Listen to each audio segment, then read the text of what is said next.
கூந்தல் பழைய நீளம் இருக்குதா, இப்போ பொம்பளைங்க எல்லாத்துக்கும் புருவம் இருக்குதா.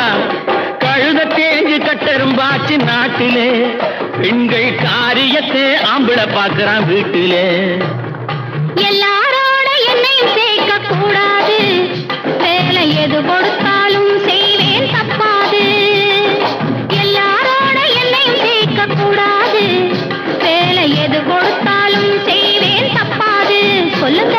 களை எடுக்கணும், விளைய வைக்கணும், கதிரு முத்தின வயல் அறுக்கணும், கட்டுஞ்சுமக்கணும், களமும் சேர்க்கணும், காத்த பார்த்து தூத்தி விடணும்.